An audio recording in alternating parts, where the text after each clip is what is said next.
Hello everyone, आप सभी का स्वागत है आपके अपने आस एकेडमी में। मैं धर्मेंद्र कुमार यादव आज आपको प्लांट हार्मोन, जो कि पिछले क्लास हमारा इंट्रोडक्शन का हुआ था, तो आज की क्लास में हम लोग सबसे पहले स्टार्ट करने जा रहे हैं एथाइलिन प्लांट हार्मोन। ठीक है, एथाइलिन प्लांट हार्मोन जिसको कि फ्रूट राइपनिंग हार्मोन के नाम से भी जानते हैं, तो हम लोग इसकी शुरुआत करने चल रहे हैं। इसके बाद फिर जो अदर प्लांट हार्मोन है उनके बारे में डिस्कस करेंगे। तो सबसे पहले आज का हमारा जो टॉपिक है वो है एथाइलिन। तो देखते हैं एथाइलिन हार्मोन होता क्या। सबसे पहले देखिए इंट्रोडक्शन पार्ट में क्या हम लोग डिस्कस करने चल रहे हैं। Ethylene is a gaseous hormone derived from sulphur containing methionine amino acid and has a variety of developmental effect on plant growth and physiology। यानी कि जो एथाइलिन हार्मोन होता है वो एक sulphur containing methionine amino acid से derived होता है, और इसका प्लांट में देखा जाए तो इसके अलग अलग तरीके के डेवलपमेंटल इफेक्ट हैं जो कि प्लांट के ग्रोथ और फिजियोलॉजी में इंपॉर्टेंट रोल प्ले करते हैं। ठीक, आगे उसके बाद अगर हम बात करें साइट ऑफ सिंथेसिस की, तो ethylene can be produced by almost all part of higher plant. याद रखिएगा, एथाइलिन की साइट ऑफ सिंथेसिस के बारे में जब बात करेंगे तो कह रहे हैं ethylene can be produced by almost all part of higher plant, यानी कि जो भी हायर प्लांट हैं उनके ज़्यादातर जो भी पार्ट होंगे, जो भी भाग पाए जाएंगे प्लांट के, सभी में एथाइलिन की सिंथेसिस जो है होती है। Although the rate of production depends on the type of tissue and the stage of development. जबकि जो रेट है प्रोडक्शन का कि वो कम होगा या फिर ज़्यादा होगा, वो डिपेंड करता है कि उस प्लांट का जो टिश्यू और उसकी जो स्टेज है वो डेवलपमेंटल की किस स्टेज में है, उस पर डिपेंड करता है। ठीक है, अब अगर हम लोग बात करें कि वो किस प्रकार के टिश्यूज हैं और वो कौन सी डेवलपमेंटल स्टेजेज हैं जिनमें कि इनका रेट क्या करेगा, वेरी करेगा, तो आइए देखते हैं। In general, meristematic region and nodal region are the most active in ethylene biosynthesis। यानी कि जो हायर अमाउंट ऑफ एथाइलिन की सिंथेसिस होती है वो जो है मेरिस्टेमेटिक रीजन में और नोडल रीजन में होती है, याद रखिएगा। फिर उसके बाद देखें तो however ethylene production also increase during leaf abscission and flower senescence as well as during fruit ripening. इसके साथ साथ हम लोग एक तो बात की कि मेरिस्टेमेटिक रीजन में और नोडल रीजन में इसकी सिंथेसिस जो है सबसे ज़्यादा होती है। फिर उसके बाद दूसरी तरफ देखें तो एथाइलिन का प्रोडक्शन बढ़ जाता है उस दौरान जब लीफ एक्सटेंशन के दौरान, यानी कि जब किसी भी प्लांट की पत्तियों में पीलापन आने लगता है, यानी कि वहाँ पर ऑक्सीजन का रेशियो कम होने लगता है और एथाइलिन का रेशियो बढ़ने लगता है। उस दौरान भी क्या होता है कि वो लीफ जो है एब्सेशन कंडीशन में चली जाती है, यानी कि उसमें पीलापन आ जाएगा और फ्लावर जो होंगे वो मुरझा जाते हैं, यानी कि उनमें एजिंग आ जाती है। उस कंडीशन में भी इसका प्रोडक्शन बढ़ जाता है, और साथ ही साथ जब कोई भी फल पकने लगता है उस कंडीशन में भी एथाइलिन का प्रोडक्शन क्या होता है कि बढ़ जाता है। तो ये सब पॉइंट आपको याद रखना है। फिर उसके बाद देखें तो any type wounding can induce ethylene biosynthesis as can physiologic stresses such as flooding, chilling, disease and temperature or drought stress।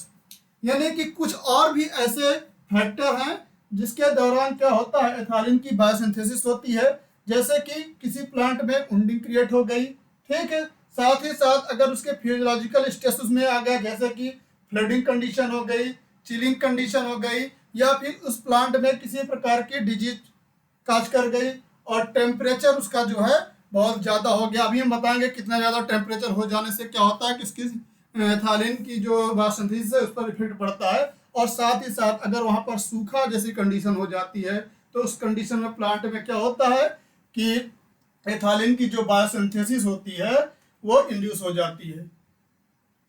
फिर उसके बाद the production of ethylene in plant is highest in sensing tissues and ripening fruit. यानी कि जो plant sensing condition में जा रहे हैं टिश्यूज में और जो रैपनिंग कंडीशन में है उनमें भी क्या होता है एथाइलिन का प्रोडक्शन बढ़ जाता है। But all organ of higher plant can synthesize ethylene. यानी कि एथाइलिन का जो प्रोडक्शन है वो हाईएस्ट होता है किसमें, सेंसिंग टिश्यूज में, जो सेंसाइन टिश्यू होते हैं, यानी कि जो अब एजिंग कंडीशन में जाते रहते हैं और जो पकने की अवस्था में होते हैं। जबकि इसका जो मेन पार्ट है एथालीन का, वो हमने पहले ही बात कर लिया है कि जो हायर प्लांट होते हैं उसमें होता है। ठीक है, कुछ बुक में ये भी दिया गया है कि कुछ माइक्रोब्स होते हैं, उनमें भी एथालीन का प्रोडक्शन होता है। तो याद रखिएगा, अगर कोई क्वेश्चन आता है इस तरीके से, it can be also produce in micro organism, तो आपको जो है वहां पर भी मानना है कि हाँ ये ऑप्शन सही है। बट जो आपका क्वेश्चन रहेगा वो मेनली हायर प्लांट से रहेगा, ये याद रखना है।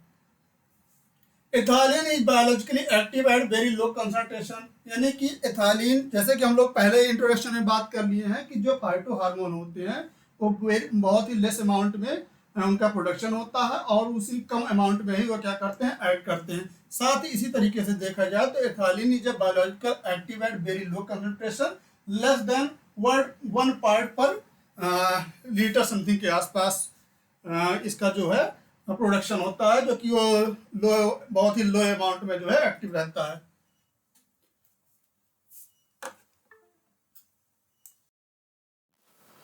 और अगला अगर हमारा पॉइंट देखा जाए तो ये है कि जो यंग डेवलपिंग लीफ होते हैं उसमें एथालीन का प्रोडक्शन ज़्यादा होता है in compare to fully expanded leaf में, यानी कि जो यंग डेवलपिंग कंडीशन में जो भी लीव्स होंगी उसमें एथालीन का प्रोडक्शन बढ़ा हुआ मिलेगा उसके कंपैरिजन में जो कि फुली फोल्डेड जो एक्सपेंडेड लीफ का पार्ट रहेगा। ठीक है, तो ये कुछ इंपॉर्टेंट पार्ट हैं साइट ऑफ सिंथेसिस के पॉइंट से, और आप सभी को इसको याद रखना है। फिर उसके बाद आगे बात करें तो several factor stimulate ethylene synthesis in plant, कुछ ऐसे फैक्टर हैं जो कि एथालीन की सिंथेसिस को प्रमोट करते हैं और कुछ ऐसे भी फैक्टर हैं जो कि एथालीन की सिंथेसिस को जो है इनहिबिट करते हैं। तो सबसे पहले हम लोग बात करने चल रहे हैं कि कुछ ऐसे फैक्टर हैं जो कि स्टिमुलेट करते हैं एथालीन की सिंथेसिस को। तो वो कौन कौन से फैक्टर हैं देखते हैं। जैसे कि फ्रूट राइपनिंग के दौरान एथालीन का जो सिंथेसिस है वो स्टिमुलेट होता है, साथ ही साथ लीफ एब्सिशन के दौरान, और उसके बाद फ्लावर सेंसेशन के दौरान, और infection increase the synthesis of ethylene in plant, जब प्लांट में किसी प्रकार का इन्फेक्शन काज कर जाता है तो उस दौरान भी एथालीन की जो सिंथेसिस होती है वो बढ़ जाती है। ठीक है, याद रखिएगा। फिर उसके बाद फ्लडिंग कंडीशन हो गई, ड्रॉट हो गया और चिलिंग कंडीशन हो गई। तो ये सभी पॉइंट हैं जो कि एथालीन की सिंथेसिस को जो कुछ फैक्टर हैं जो स्टिमुलेट कर रहे हैं। अब एक इम्पॉर्टेंट पॉइंट है, some developmental stages are promoted for ethylene biosynthesis by stimulated the role of ACC synthase and oxidase both, यानी कि इस पाथवे में अभी हम लोग जब बात करेंगे इसके बायोसिंथेटिक पाथवे के बारे में बात करेंगे तो वहां पर कुछ जो है इसके एंजाइम मिलेंगे जो कि इस एथालीन की जो सिंथेसिस कराते हैं। तो उसमें से 2 एंजाइम बहुत ही मेन है, जैसे कि एसीसी सिंथेज हो गया और दूसरा जो एंजाइम है उसका नाम है एसीसी ऑक्सीडेज। तो इन दोनों की बात करें तो ये कह रहा है कि कुछ डेवलपमेंटल स्टेजेस हैं जो कि प्रमोट करती हैं एथालीन बायोसिंथेसिस को by stimulated role of ACC synthase and oxidase both. वो कौन कौन से डेवलपमेंटल स्टेजेस हैं उसके बारे में हम लोग देखते हैं। तो वो स्टेजेस इस प्रकार से हैं, जैसे कि एथालीन जब एथालीन की प्रेजेंस होती है उस दौरान एथालीन क्या करता है, खुद अपने प्रोडक्शन को बढ़ा लेता है। कैसे बढ़ा लेता है वो आपको पता है, क्योंकि एथालीन की कंडीशन में हमने कुछ फैक्टर देखा, जैसे कि उसमें रैपनिंग क्रिएट हो जाएगी, सेंसेस होने लगेगा, लीक एक्सेशन हो जाएगा। तो ये सभी क्या करते हैं, इसके वो स्टिमुलेट करते हैं। तो एथालीन एक ऐसा फैक्टर है, एक ऐसा हार्मोन है जो कि खुद अपने ही को ही सिंथेसाइज कराता है। ठीक है, फिर उसके बाद दूसरा जो फैक्टर है डेवलपमेंटल स्टेज है वो है ऑक्सिन। प्लांट में ऑक्सिन जब प्रेजेंट होता है, जब ऑक्सिन की मात्रा जो है उसमें पर्याप्त होती है उस दौरान भी क्या होता है कि एथालीन का जो सिक्रीशन है वो बढ़ जाता है, यानी कि इसकी सिंथेसिस होने लगती है। एब्सिसिक एसिड भी एक ऐसा हार्मोन है जो कि एथालीन की बायोसिंथेसिस में इंपॉर्टेंट रोल करता है। And cytokinin can also influence ethylene production, यानी कि एब्सिसिक एसिड और साइटोकाइनिन ये भी क्या करते हैं कि एथालीन की बायोसिंथेसिस को इन्फ्लुएंस करते हैं। तो याद रखिएगा, अगर डेवलपमेंटल स्टेजेस की बात करें एसीसी सिंथेज और ऑक्सीडेज में, तो 4 हार्मोन आपको मिलेंगे प्लांट हार्मोन से, जैसे कि एथालीन खुद हो गया, साथ में जो है आपका ऑक्सिन हो गया, एब्सिसिक एसिड हो गया और साइटोकाइनिन। ये सभी क्या करते हैं कि इन 2 एंजाइम की एक्टिविटी को इन्फ्लुएंस करते हैं, जिसके कारण इसके जो है सिंथेसिस पर इफेक्ट पड़ता है। तो याद रखना है इसको जो है। फिर उसके बाद biosynthetic pathway for synthesis of ethylene. अब हम लोग बात करते हैं कि एथालीन बायोसिंथेटिक का कौन सा पाथवे है और उसमें कौन कौन सी जो है स्टेप हैं, कौन कौन से एंजाइम पार्टिसिपेट कर रहे हैं, कौन से एंजाइम को क्या रिक्वायरमेंट है, किसके प्रेजेंस में उसकी एक्टिविटी बढ़ती है, किसके प्रेजेंस में एक्टिविटी घटती है, इसमें हम लोग पूरा बात करने चल रहे हैं। तो देखिए बायोसिंथेटिक पाथवे क्या है। हम लोगों ने सबसे पहले ही बात कर लिया कि एथालीन की जो बायोसिंथेटिक पाथवे है इसके बारे में बात करें तो हम लोग इंट्रोडक्शन में पढ़े हैं कि एथालीन की जो सिंथेसिस होती है वो एक sulphur containing methionine amino acid से होती है, यानी कि मेथियोनिन अमाइनो एसिड यूज किया जाएगा एज ए प्रिकर्सर के रूप में। ठीक है, तो देखिएगा मेथियोनिन सबसे पहले हमने यूज किया एज ए प्रिकर्सर। मेथियोनिन से हमने सिंथेसाइज कर लिया एस एडिनोसिन मेथियोनिन, जिसे कि हम लोग सैम के नाम से जानते हैं।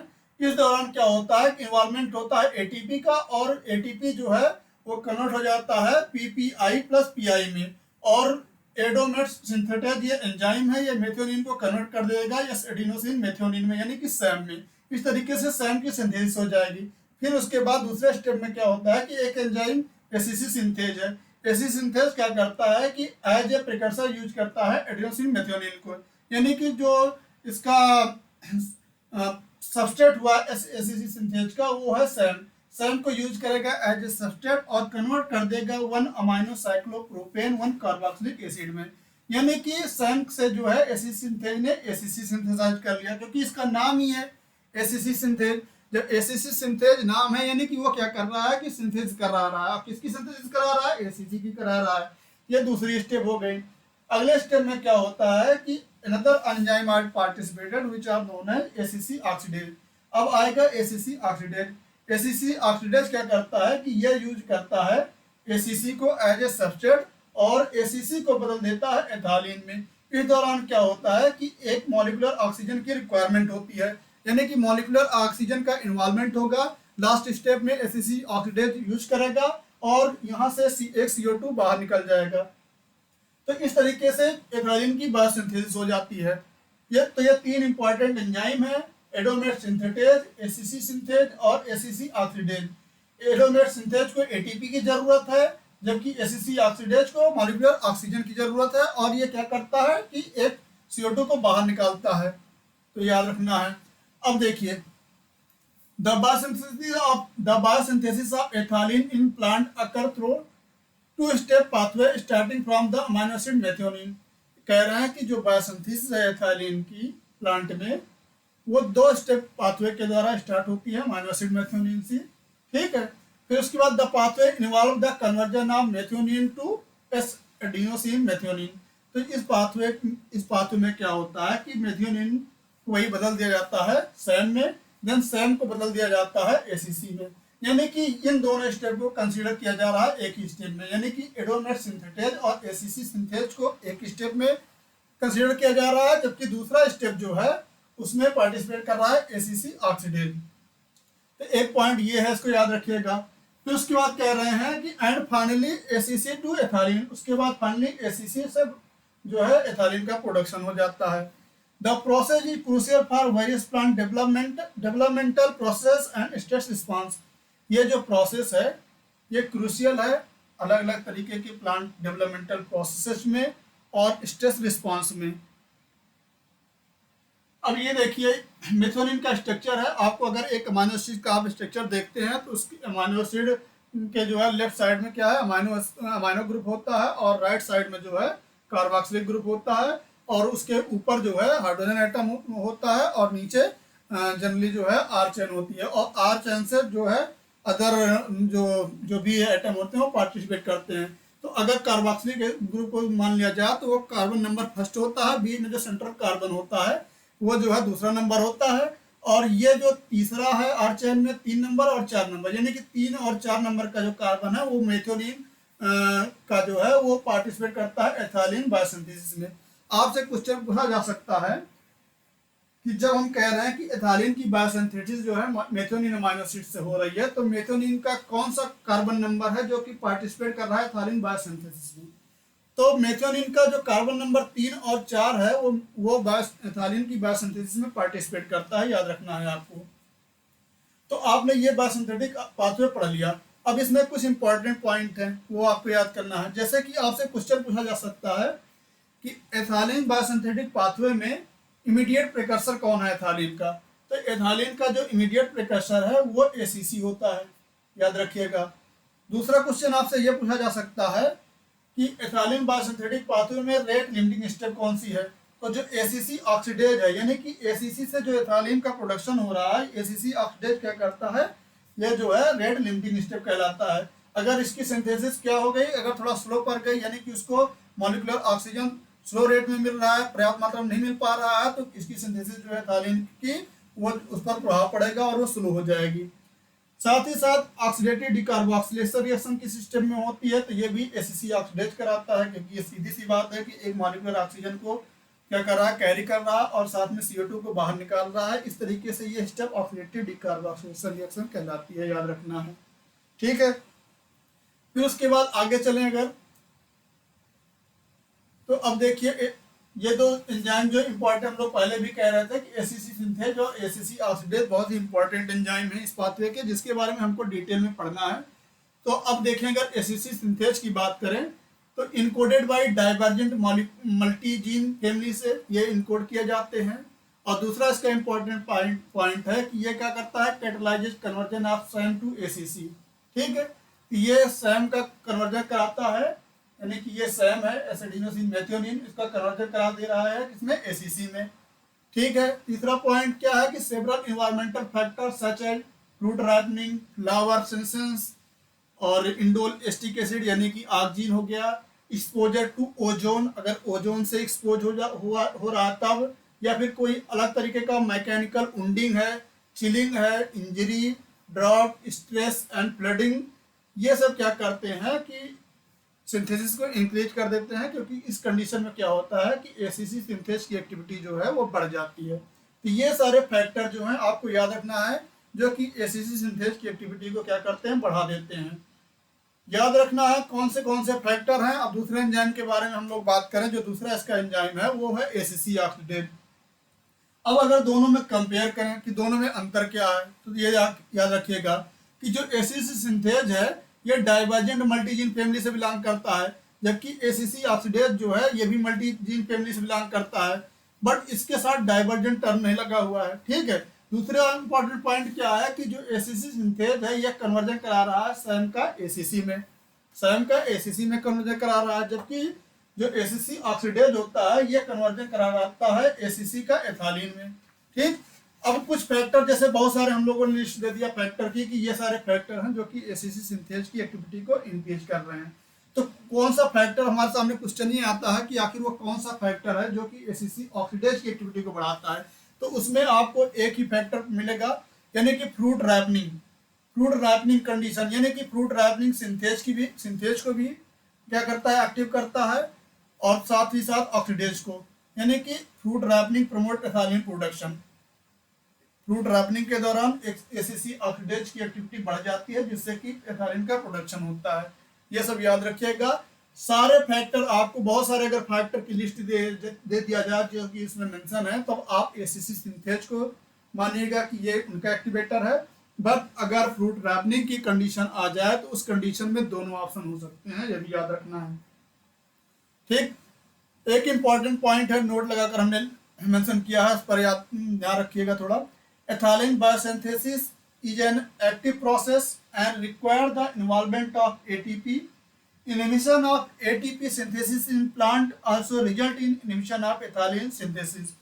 बिल्कुल सही पॉइंट है। अब आप देखिए, सबसे पहला जो स्टेप है, यहाँ पर जरूरत हो रही है किसकी, एटीपी की। तो इसीलिए कह रहे हैं कि ethylene biosynthesis is an active process, यानी कि एक्टिव प्रोसेस है, यानी कि यहाँ पर क्या है कि एनर्जी का इन्वॉल्वमेंट है। एनर्जी किस फॉर्म में है, एटीपी फॉर्म में है, इसलिए ये एक्टिव प्रोसेस हुई। अब देखिए, अगर यहाँ पर एटीपी कंज्यूम हो रही है तभी तो मेथियोनिन का कन्वर्जन सैम में हो रहा है। अगर पर्याप्त मात्रा में एटीपी न बन पाए, यानी कि अगर हम एटीपी की सिंथेसिस को ब्लॉक कर दें, तब क्या होगा, अगर एटीपी की सिंथेसिस को ब्लॉक कर दिया जाएगा तो क्या सैम जो है बनेगा, नहीं बन पाएगा। इसीलिए कह रहे हैं कि inhibition of ATP synthesis in plant also result in inhibition of ethylene synthesis.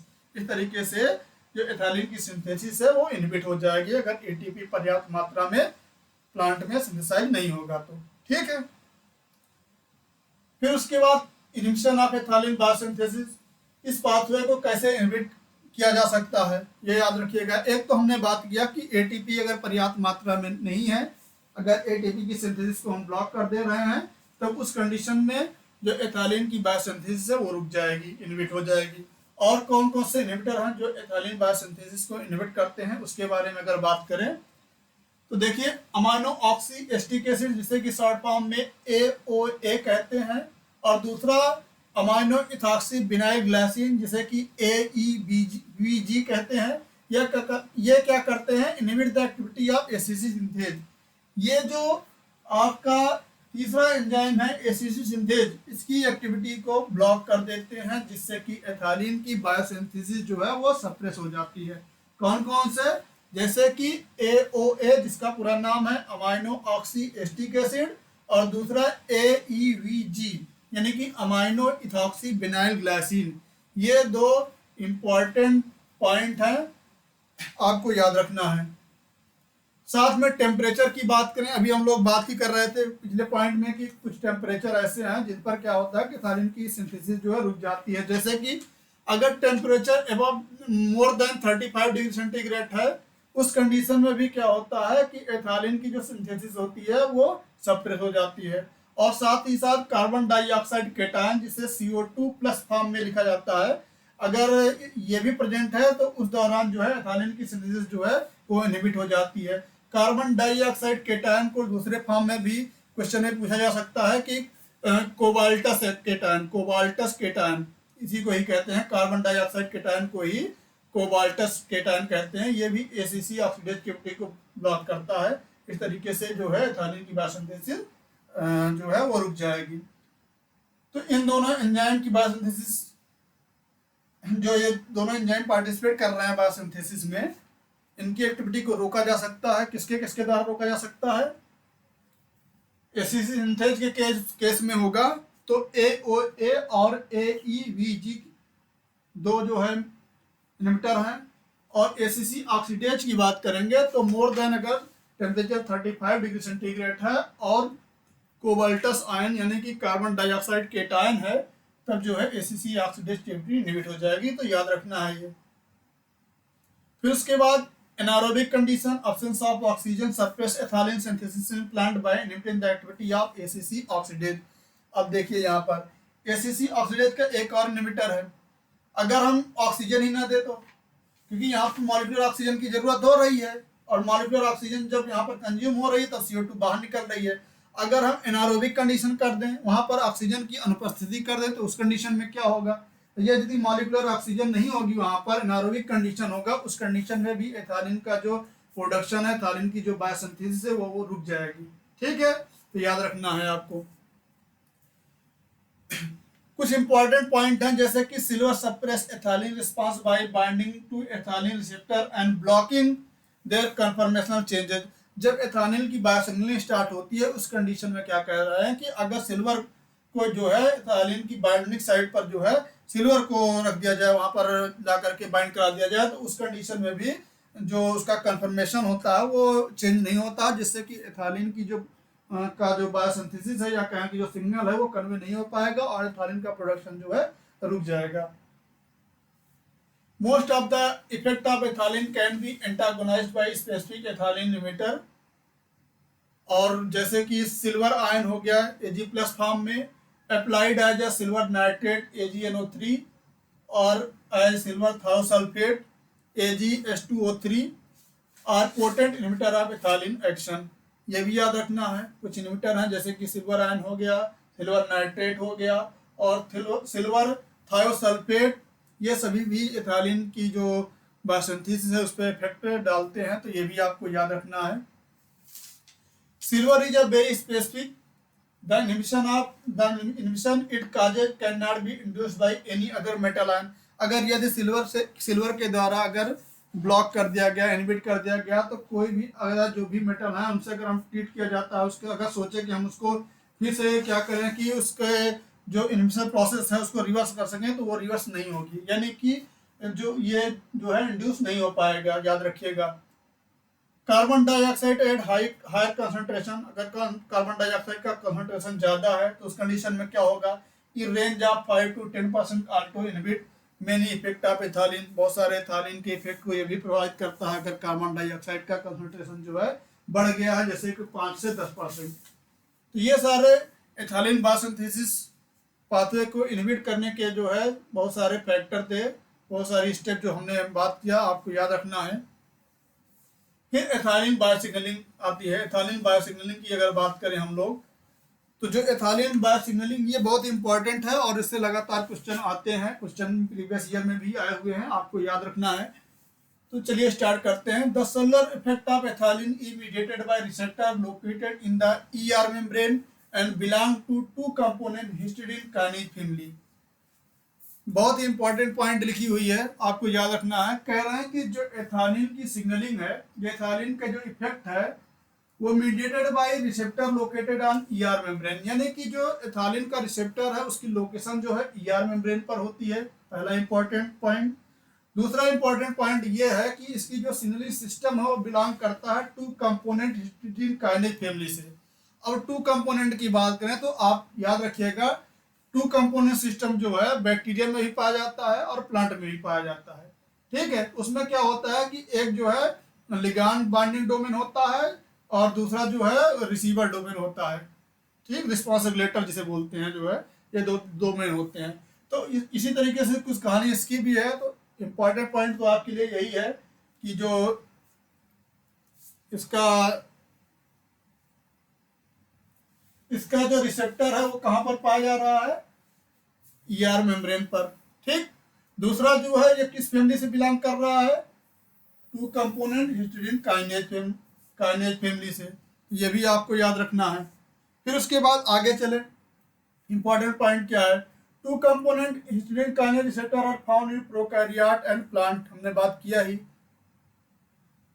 Important point है, ethylene receptor are also present in the membrane of Golgi complex and can mediate ethylene response. देखिए, एक तो इनके जो receptor हैं, हमने पहले ही बात किया है कि ये ईआर मेम्ब्रेन पे पाए जाते हैं, लेकिन साथ ही साथ अगर क्वेश्चन आता है कि एथालीन के रिसेप्टर गोल्जी कॉम्प्लेक्स में भी पाए जा सकते हैं, तो बिल्कुल सही है। कुछ इसके रिसेप्टर ऐसे भी हैं जो कि गोल्जी कॉम्प्लेक्स की मेम्ब्रेन पर भी पाए जाते हैं। अब देखिए, ये इसके रिसेप्टर हैं रैप्डोप्सिस की, अगर हम लोग मेनली बात करें रैप्डोप्सिस प्लांट में, तो 5 तरीके के जो है रिसेप्टर पाए जाते हैं, जिसमें कि 2 सब फैमिली है, एक सब फैमिली 1 है, यह सब फैमिली 1 है। और सब फैमिली 1 में 2 तरह के रिसेप्टर पाए जाते हैं, एक का नाम है ETR1 और दूसरा जो रिसेप्टर है उसका नाम है ERS1, यानी कि जिसमें जिसमें 1 लगा हुआ है, जिसमें 1 लगा हुआ है, यानी कि ETR1 और ERS1 ये बिलोंग करते हैं सब फैमिली 1 से। दूसरी फैमिली जो है उसका नाम है सब फैमिली 2। इसमें 2 ऐसे हैं रिसेप्टर जिनमें 2 लगा हुआ है और एक में 4 है, तो यानी कि ETR2 और ERS2 EIN4 ये जो है सब फैमिली 2 से बिलोंग करते हैं, ये सब फैमिली 2 से बिलोंग करते हैं। इस तरीके से देखा जाए तो more than 1 type of receptor are found in Arabidopsis plant. Number में देखा जाए तो 5 तरीके से हैं। CSIR में क्वेश्चन भी आ चुका हुआ है, इस तरह के ऑप्शन भी बन चुके हुए हैं कि जो है रैप्डोप्सिस में मोर देन 1 टाइप के रिसेप्टर पाए जाते हैं, तो बिल्कुल सही है। अब इसका देखें कि ऐसे 2 कंपोनेंट सिस्टम होता कैसे है, काम कैसे करता है। तो इस रिसेप्टर में देखा जाए अगर, तो दोनों में अंतर क्या है, सब फैमिली 1 में सब फैमिली 2 में। तो देखिए, इसमें हिस्टिडीन सब फैमिली 1 में हिस्टिडीन काइनेज डोमेन होता है, जबकि अगर सब फैमिली 2 में देखा जाए तो डीजेनरेट हिस्टिडीन काइनेज डोमेन, यानी कि हिस्टिडीन काइनेज डोमेन जो है इसमें डीजेनरेट होता है, ठीक। यहाँ पर एथालीन की बाइंडिंग होगी, एक एथालीन बाइंडिंग डोमेन होगा, गैप डोमेन होगा, हिस्टिडीन काइनेज डोमेन होगा, रिसीवियर डोमेन होगा और ये इसका साइटोप्लाज्मिक डोमेन होगा, यानी कि एथालीन बाइंडिंग डोमेन जो है वो इंटरनल पे होता है और इसका जो रिसीवर डोमेन होता है वो जो है सी टर्मिनल पर, यानी कि वो इंटरनल रीजन में रहेगा, ठीक। आगे अगर बात करें तो ये रिसेप्टर है, दो कंडीशन में देखिए, एथालीन जिसका फार्मूला है C2H4, ठीक, यहाँ पर सारे रिसेप्टर लॉक हैं, यहाँ पर जो है सारे रिसेप्टर लॉक हैं, और यहाँ पर इनहिबिट किया जा रहा है एथालीन रिस्पॉन्स को। इसमें होता क्या है कि देखिए, एथालीन बाइंडिंग, जब एथालीन आता है, इनएक्टिवेट रिसेप्टर, यानी कि एथालीन के प्रेजेंस में जो इसके रिसेप्टर होते हैं वो इनएक्टिवेट हो जाते हैं, इसीलिए इसमें ताला लग गया है। चाहे ETR1 हो, ETR2 हो, ERS1, ERS2, EIN4, ये जो पांचों तरह के रिसेप्टर हैं, इनमें ताला लग जाता है जैसे ही एथालीन आता है, ठीक। इस तरीके से एथालीन रिस्पांस पाथवे ट्रिगर होता है, द एथालीन रिस्पांस अकर, इस तरीके से, यानी कि एथालीन के प्रेजेंस में रिसेप्टर का इनएक्टिवेट होना बहुत ही जरूरी है, तभी एथालीन का रिस्पांस मिलेगा। दूसरी तरफ देखिए, एथालीन जब नहीं होता है, यहाँ पर पॉकेट पूरी खाली है, जब एथालीन नहीं है तो इसके रिसेप्टर क्या है, एक्टिव है। इस तरीके से एथालीन रिस्पांस पाथवे की अगर बात करें, in the absence of ethylene the receptor are active and suppress the ethylene response. यानी कि इसमें इंटरेस्टिंग कहानी यह है, जनरली देखा जाता है कि जो भी सिग्नलिंग होती है, लिगांड बाइंड होगा, रिसेप्टर एक्टिवेट होगा, और उसके बाद जो है सिग्नलिंग आगे बढ़ेगी। बस इसमें कंडीशन उल्टी है। इसमें उल्टी कैसी कंडीशन है कि जब जब इसका हार्मोन आ रहा है, एथालीन नहीं कि हार्मोन आ रहा है, तो इसका रिसेप्टर क्या, उसमें ताला लग जा रहा है, यानी कि वो इनएक्टिव हो जा रहा है, और तभी जो है रिस्पॉन्स मिल रहा है। दूसरी तरफ कंडीशन क्या है कि जब हार्मोन है नहीं, उसमें मतलब बॉन्डिंग पॉकेट देखा जाए, उसकी जो है जहाँ पर बाइंडिंग हो रही है, तो वो ओपन है, वो भी शो कर रहा है कि हाँ हार्मोन नहीं है, यानी कि हम ओपन है। तो जब ओपन उस कंडीशन में है, तो उस कंडीशन में क्या हो रहा है कि जो रिसेप्टर है वो एक्टिव है, और सप्रेस द एथालीन रिस्पांस, एथालीन के जो रिस्पांस है सप्रेस है। बिल्कुल होना भी चाहिए ऐसे, होना भी चाहिए ऐसे कि जब एथालीन है ही नहीं तो आगे फंक्शन क्यों होगा, आगे कैसे सिग्नल जाएगा। इस तरीके से इसकी सिग्नलिंग जो है स्टार्ट होती है, ठीक। Arabidopsis encoded 5 type of receptor called, जैसे कि ETR1, ETR2, ERS1, ERS2 और EIN4, ठीक। Ethylene response in plant is mediated by multiple receptor are more than one type of receptor. जो हम पॉइंट की बात कर रहे थे कि वो इंपॉर्टेंट पॉइंट है, ये क्वेश्चन आ चुका हुआ है। Multiple receptor are more than one type of receptor पाए जाते हैं, कहां पर, एराप्टोसिस में, ठीक। फिर अगला पॉइंट देखें, ETR are more common ethylene receptor. इसमें जो ETR रिसेप्टर है, ये सबसे कॉमन टाइप का रिसेप्टर है जो कि एथालीन सिग्नलिंग में पार्टिसिपेट करता है, याद रखिएगा। सिग्नलिंग समरी की बात करें, अगर छोटे छोटे पार्ट में अगर हम डिवाइड कर दें तो पढ़ने में हम लोगों को बहुत ही आसानी होगी कि कैसे सिग्नलिंग रिएक्शन कैस्केड होती है, एक के बाद एक रिएक्शन कैसे आगे बढ़ती है, कौन कौन से कंपोनेंट हैं जो कि इस सिग्नलिंग में पार्टिसिपेट करते हैं। तो इनको छोटे छोटे पार्ट में हम लोग डिवाइड कर लेते हैं पढ़ने से पहले। जो सबसे पहले रिसेप्टर की बात करें तो हमने पहले ही बात कर लिया कि जो इसका रिसेप्टर है उसका नाम ETR1 है। फिर उसके बाद आगे बात करें तो जो इसकी लोकेशन है वो ER मेम्ब्रेन पर होती है, लेकिन कभी कभी क्या होता है कि इसकी जो लोकेशन होती है वो गोल्गी कॉम्प्लेक्स पर भी होती है, यानी कि गोल्गी कॉम्प्लेक्स में भी जो है इसकी लोकेशन हो सकती है।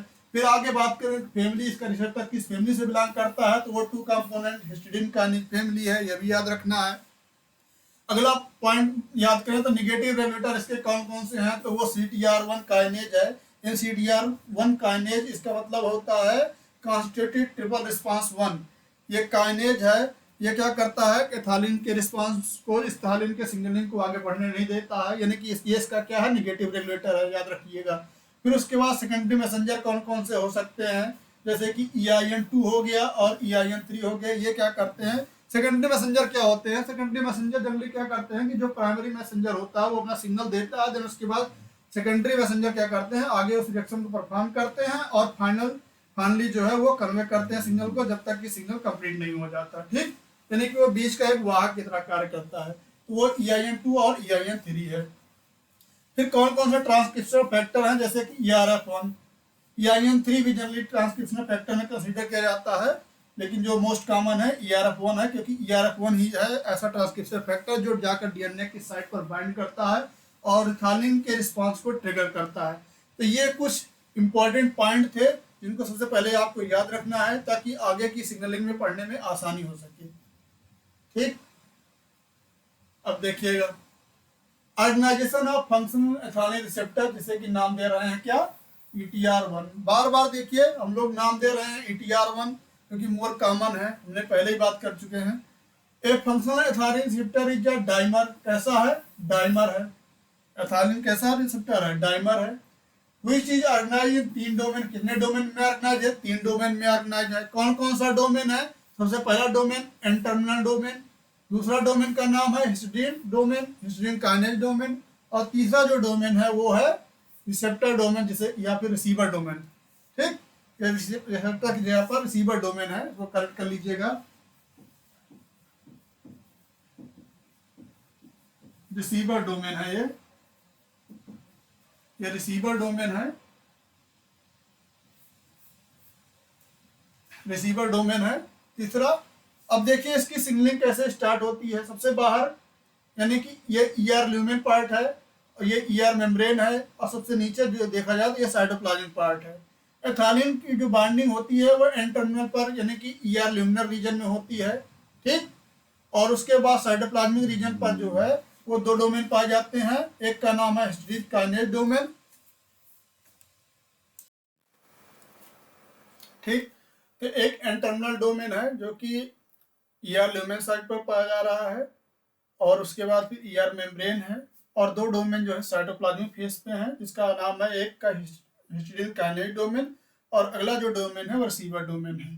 ठीक, और इसे रिसीवर डोमेन से CTR1 जिसे कि हम लोग नेगेटिव रेगुलेटर की बात कर रहे थे अभी जो है वो भी जुड़ा हुआ है। और जो रिसीवर डोमेन होता है उसके पास D यानी कि एस्पार्टिक एसिड रेसिड्यू होता है। इसका रोल क्या है भी आप आगे जो है पढ़ेंगे।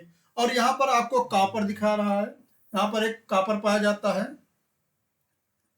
कॉपर का क्या रोल है इसमें ये भी वही बताते हैं आपको।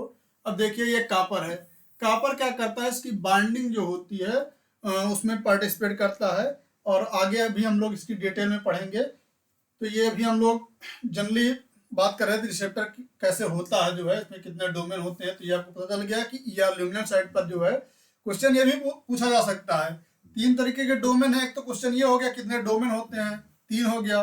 ठीक, एक ये भी हो सकता है कि जो एन टर्मिनल है आपको कह सकता है कि वो नहीं है ER ल्यूमिनल साइड में नहीं, वो साइटोप्लाज्मिक साइड पे पाया जाता है। तो आपको बिल्कुल भी घबराने की जरूरत नहीं है, आपको कॉन्सेप्ट पूरा पता हुआ है कि ER ल्यूमिनल साइड पर एन टर्मिनल डोमेन होता है, जबकि अलग और जो 2 डोमेन है यानी कि हिस्टीडीन काइनेज डोमेन और रिसीवर डोमेन वो जो है साइटोप्लाज्मिक साइड पर पाए जाते हैं। ठीक, और उसी साइटोप्लाज्मिक साइड पर जो है CTR1 जो है जुड़ा हुआ है रिसीवर डोमेन से।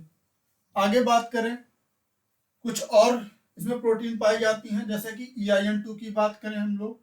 EIN2 जिससे कि हम लोग आगे बात कर रहे थे वो सेकेंडरी मैसेंजर की तरह काम कर रहे हैं। तो ये क्या करता है, ER मेम्ब्रेन में ही जो है ये ट्रांसमेम्ब्रेन प्रोटीन है, और ये ऐसी प्रोटीन है ट्रांसमेम्ब्रेन जो कि इस ER मेम्ब्रेन को याद रखिएगा 12 बार क्रॉस करती है, यानी कि 12 टाइम क्रॉस करती है मेम्ब्रेन को। मल्टीपास फैमिली से बिलोंग करती है, और ये सेकेंडरी मैसेंजर को की तरह काम करती है, और आगे जा करके ये जो है दूसरा जो सेकेंडरी मैसेंजर है EIN3 उसको एक्टिवेट करेगी, और EIN3 जो है वो आगे जा करके जो है अदर जो ट्रांसक्रिप्शन फैक्टर है ERF1 उसको जा करके जो है मैसेज देगा। इस तरीके से इसकी पूरी रिएक्शन जो है सिग्नलिंग सिस्टम जो है वो काम करता है। ठीक, और एक इम्पॉर्टेंट पॉइंट ये भी है कि जो CTR1 है निगेटिव रेगुलेटर, ये जो है सिग्नल आगे कन्वे करता है, जैसे कि MAPK के सिग्नलिंग के द्वारा जो है आगे सिग्नल जो है कन्वे होता है।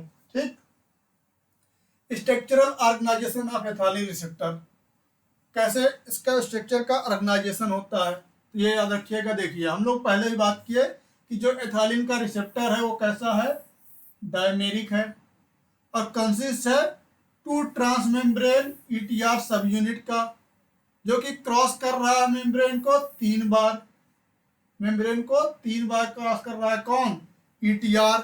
जबकि EIN2 कितनी बार मेम्ब्रेन को क्रॉस करेगा, हमने बताया कि 12 बार। ठीक, तो दोनों में कंफ्यूज मत होइएगा। और जो इसका ETR1 है ये ऑर्गेनाइज है 3 डोमेन में। देखिए क्या क्या इसमें डिफरेंस मिल रहा है। एक तो रिसेप्टर डायमेरिक है और कंसिस्ट है 2 ट्रांसमेम्ब्रेन ETR सब यूनिट का, क्रॉस कर रहा है मेम्ब्रेन को 3 बार, और इसकी जो ईच सब यूनिट है वो 3 डोमेन में ऑर्गेनाइज है। ठीक, एक का नाम है सेंसर डोमेन, सेंसर डोमेन, दूसरा का नाम है हिस्टिडीन काइनेज डोमेन और तीसरा नाम है रिसीवर डोमेन। इसी सेंसर डोमेन को ही हम लोग आगे कह रहे थे एन टर्मिनल डोमेन। तो कंफ्यूज होने की जरूरत नहीं है, उसी को चाहे हम एन टर्मिनल डोमेन कहें या सेंसर डोमेन कहें या फिर लिगैंड बाइंडिंग डोमेन कहें, कई अलग अलग तरीके से के नाम से जो है हम उसको पढ़ते हैं। उसका काम क्या होता है सेंसर डोमेन का? सेंस करना। किसको सेंस करना? जो वो मैसेज आ रहा है, यानी कि जो एथालीन आ रहा है, एथालीन की जो बाइंडिंग हो रही है उसको क्या करना? रिकॉग्नाइज करने का काम होता है। तो सेंसर डोमेन क्या करता है? रिकॉग्नाइज एंड बाइंड विद एथालीन, एथालीन के साथ रिकॉग्नाइजेशन कर रहा है और बाइंडिंग कर रहा है। दूसरा जो डोमेन है उसका नाम ये हिस्टिडीन काइनेज डोमेन। ठीक है, ये क्या करता है? Auto phosphorylation and phospho transferase activity इसके पास होती है। ये क्या करता है कि अब हिस्टिडीन रेसिड्यू पर क्या करता है कि फास्फोराइलेशन करता है खुद को। ये खुद को क्या करेगा? फास्फेट जो है लेगा और फास्फोराइलेशन कर लेगा और फिर उस फास्फेट को जो है आगे की ओर ट्रांसफर कर देता है। ये काम होता है हिस्टिडीन काइनेज डोमेन का। तीसरा जो डोमेन है उसका नाम है रिसीवर डोमेन। रिसीवर डोमेन क्या करता है कि वो हिस्टिडीन काइनेज डोमेन से फास्फेट को एक्सेप्ट करता है। और किस पर एक्सेप्ट करता है? जो हमने नीचे दिखाया था डी यानी कि एस्पार्टिक एसिड रेसिड्यू पर एक्सेप्ट करता है। ठीक, accept phosphate and then transfer message. Phosphate को एक्सेप्ट करेगा, देन उस मैसेज को आगे जो है जो दूसरी प्रोटीन है उसके पास ट्रांसफर कर देता है। तो इस तरीके से ये डोमेन जो है काम करता है। ठीक, सबसे पहले एन टर्मिनल यानी सेंसर डोमेन पर क्या हुआ? एथालीन की बाइंडिंग हुई। बाइंडिंग में फैसिलिटेट कौन किया बाइंडिंग को? कॉपर ने किया। उसके बाद क्या हुआ कि हिस्टिडीन काइनेज डोमेन ने खुद को क्या किया? ऑटो फास्फोराइलेट कर लिया। देन उसके बाद ऑटो फास्फोराइलेट करने के बाद इसने रिसीवर डोमेन को क्या किया? फास्फेट जो है ट्रांसफर कर दिया।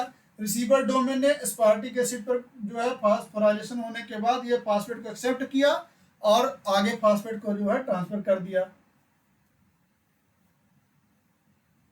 Functional ETR receptor contain a copper ion, sometime zinc, कभी कभी जिंक भी हो सकता है कॉपर की जगह पर।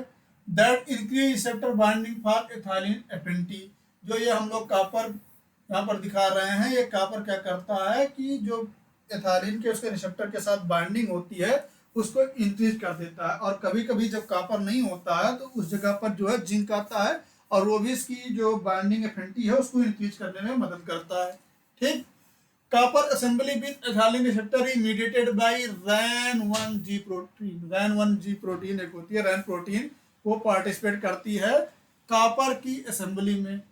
एथालीन की जब रिसेप्टर से बाइंडिंग ETR1 से जब कॉपर की बाइंडिंग होती है तो उसमें जो पार्टिसिपेट करता है वो RAN1 प्रोटीन है। ठीक, ये याद रखिएगा। फिर आगे बात करें कि सेंसर डोमेन, उसी को इंटरनल डोमेन से नाम जानते हैं। Recognise and bind with ethylene, present on luminal face of ER, बिल्कुल ठीक है। Act as dimeric form, dimer form में एक्ट करता है। दूसरा histidine kinase domain, present on cytoplasmic face, बिल्कुल सही बात है, ये साइटोप्लाज्म है, यहीं पर पाया जा रहा है। कैटालाइजिंग ऑटोफॉस्फोराइलेशन एज हिस्टिडीन डोमेन, ये हिस्टिडीन डोमेन पे क्या करता है? ऑटोफॉस्फोराइलेशन कर लेता है, खुद को फास्फोराइलेट कर लेगा। हैज फास्फेट ट्रांसफरेज एक्टिविटी, उसके बाद क्या करेगा? इस फास्फेट को ट्रांसफर कर देगा आगे किसके पास? रिसीवर डोमेन को। रिसीवर डोमेन का काम है रिसीव करना फास्फेट को फ्रॉम हिस्टिडीन काइनेज से। इसने फास्फेट को क्या किया? रिसीव कर लिया। Then phosphate acceptor is aspartic acid residue, यही जो एस्पार्टिक एसिड है हम लोग पहले ही बात कर रहे हैं कि वही फास्फेट को एक्सेप्ट करता है।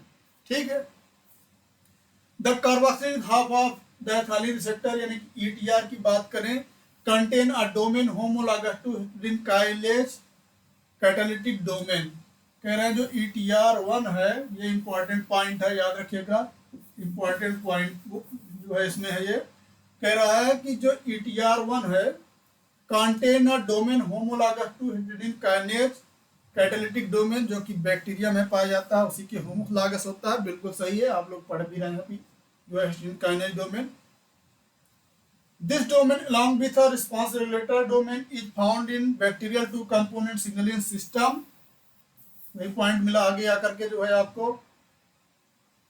The histidine kinase domain in ETR is likely involved in signal transduction, potentially transferring information by phosphorylation। Phosphorylation के द्वारा सिग्नल को क्या कर रहा है, आगे ट्रांसडक्शन कर रहा है। एथालीन signalling in absence of ethylene. अब देखिए एथालीन का जो सिग्नल हो, जो बायोसिग्नलिंग हम लोग पढ़ते हैं, वो दो कंडीशन में पढ़ते हैं। कौन कौन से दो कंडीशन है? एक जब एथालीन एब्सेंट होगा और दूसरा जब एथालीन प्रेजेंट होगा। अभी हम लोगों ने बात किया कि जब एथालीन नहीं होता है तो उसका जो पॉकेट होता है वो ओपन होता है, और जब पॉकेट ओपन होगा तो उस कंडीशन में क्या होता है कि जो उसका रिसेप्टर होता है, जो रिसेप्टर की बात किए, वो आगे सिग्नल को कन्वे करने नहीं देता है, क्योंकि जब हार्मोन ही नहीं है तो सिग्नल, प्राइमरी मैसेंजर ही नहीं है तो सिग्नल कहाँ जाएगा। दूसरी तरफ हम लोगों ने बात किया था कि जब हार्मोन आता है यानी कि एथालीन की प्रेजेंस में क्या होता है, उसमें लॉक लग जाता है, यानी कि अब उसकी जो बॉन्डिंग पॉकेट है उसको एथालीन ने ऑक्युपाइड कर लिया है, और अब कोई भी बॉन्डिंग जो उसकी पॉकेट है, बाइंडिंग पॉकेट है, वो ओपन नहीं है। इस कंडीशन में क्या होगा कि एथालीन का रिस्पांस मिलेगा। तो आइए देखते हैं जब एथालीन में क्या होता है कि जब एब्सेंट होता है एथालीन तो सिग्नलिंग पे क्या इफेक्ट पड़ता है। In absence of ethylene receptor ETR is functionally active. इनका जो रिसेप्टर है वो कैसा है, एक्टिव है, यानी कि ताले ओपन है। And activate a serine threonine kinase, जिसे कि नाम दे रहे हैं CTR1, जिसे कि हम लोग निगेटिव रेगुलेटर कह रहे हैं, और इसका पूरा नाम है कॉन्स्टिट्यूटिव ट्रिपल रिस्पांस 1। ठीक, ये क्या होता है, एक्टिवेट हो जाता है।